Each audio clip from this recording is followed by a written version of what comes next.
Itu tadi dari sisi pengelolaan belanja begitu ya. Ini juga kan perlu strategi-strategi khusus, perlu pemikiran-pemikiran khusus. Tapi yang cukup challenging juga tentunya sebagai Menteri Keuangan ini adalah seperti apa optimalisasi dari pendapatan negara, Pak, termasuk dari perpajakan begitu ya. Kemarin juga cukup ramai Pak Purbaya berkaitan dengan pegawai-pegawai pajak yang dipecat begitu, Bapak diberhentikan dikarenakan juga dianggap tadi ya tidak maksimal dan juga tidak amanah begitu. Nah, seperti apa Anda akan melakukan reformasi, akan melakukan pembenahan secara menyeluruh untuk dengan upaya dan juga target untuk optimalisasi pendapatan pajak ke depannya? Sekarang kan Dirjen Pajak orang baru, dia dari pajak zaman dulu dinaikin, masih muda dan masih belum terkontaminasi lah, kira-kira masih murni. Terus Dirjen Bea Cukai juga dari tentara bintang 3, harusnya orang-orang takut kalau main-main sama dia. Tapi untuk Bea Cukai misalnya saya akan pastikan mereka menjalankan kerjaannya sesuai dengan aturan. Nanti saya akan random test di pelabuhan-pelabuhan, random, betul-betul random loh. Dirjen juga nggak tahu nanti untuk ngetes itu pengawasan sudah betul apa enggak. Ada jalur merah, jalur hijau kan. Yang merah kan biasanya diperiksa terus. Yang hijau nggak pernah diperiksa sama sekali. Yang hijau kan saya akan random tapi tidak mengganggu alur barang. Mungkin beberapa per hari saya mau lihat seperti apa sih. Dan yang pajak juga, kalau yang ada kesalahan zaman dulu, itu udah sebagian dipecat 23 orang lebih. Mungkin ada lagi nanti katanya. Tapi untuk ke depan, pesan saya ke teman-teman di pajak adalah, oke, kita lupakan yang masa lalu, ke depan kita kerja bersih sesuai dengan aturan, jangan macam-macam. Saya maafkan yang dosa saya yang lalu, yang belum ketangkep ya, yang udah diproses ya udah. Tapi ke depan jangan main-main lagi. Jadi mereka juga bisa bersemangat dan saya minta ke mereka juga, kan kalau orang pajak dimarah-marahin terus malas kerja juga kan. Jadi harus ada stick and carrot ya. Nanti misalnya kalau prestasi mereka bisa menaikkan tax ratio kita, mungkin saya akan minta semacam insentif supaya mereka dihargai sedikit. Dan salah satu yang utama adalah Cortex kan. Cortex saya menimbulkan gangguan di pelaporan pajak sehingga pendapatan kita sempat terganggu. Saya sudah kirim ahli saya IT dari luar keuangan maksud saya, bukan dari luar negeri ya, untuk memperbaiki itu.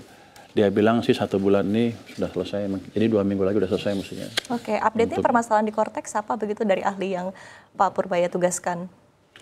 Salah desain katanya, kalau bilang di sini ada berlayer-layer kan, di sininya kusut, jadi orang masuk sering nggak rapi lah.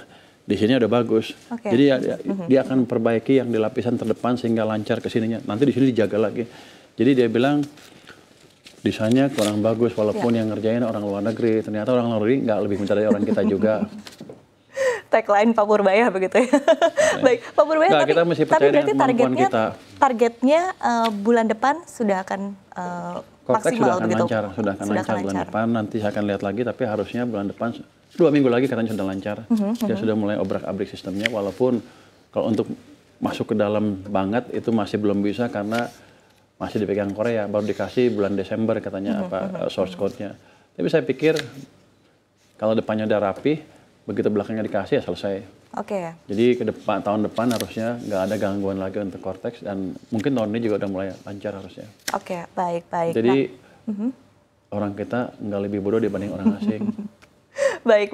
Terima kasih Pak Purbaya, ini semangatnya ya. Nah, tadi balik lagi masih berkaitan dengan pendapatan negara begitu. Mungkin Pak Purbaya juga masih belum menjelaskan juga kepada publik secara detail ya. Mungkin strategi-strategi dari Kementerian Keuangan untuk nanti pemaksimalan dari pendapatan negara, baik ekstensifikasi maupun juga intensifikasi ini seperti apa ke depannya begitu Pak?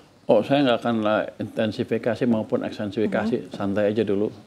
Jadi gini, saya ciptakan dulu pertumbuhan ekonomi yang lebih cepat. Sehingga dengan kondisi yang ada, pajak saya lebih tinggi. Dengan sistem penerimaan yang lebih efisien, harusnya lebih cepat juga dari situ. Dari situ nanti baru saya lihat, apakah saya perlu ekstensifikasi lagi. Intensifikasi mungkin dalam jangka pendek tidak, karena akan menimbulkan keributan. Anda mau naikin tarif pajak, nggak mau kan? Jadi, tapi kalau hitungan saya adalah, once kita tumbuh di atas 6% atau lebih, Anda dipajakin juga senang. Kenapa? Uang Anda juga udah banyak sekali, jadi happy. Selama Anda yakin juga uangnya nggak dikorup di tempat kami. Baik. Jadi betul-betul pro-growth begitu ya Pak Purbaya ya. Baik. Ya, Anda mau apa? Pro susah? Nggak dong, saya pro- bukan pro pro, growth bro. tentu. Kita pro supaya kita hidupnya semuanya enak, jangan saya Iya, sendiri, iya. tapi ya semua rakyat enak. Tapi itu kan nggak sesuatu yang gampang. Kita ciptakan pertama dari pertumbuhan ekonomi dan kebijakan yang pas, Ya. nanti baru kemakmuran meningkat.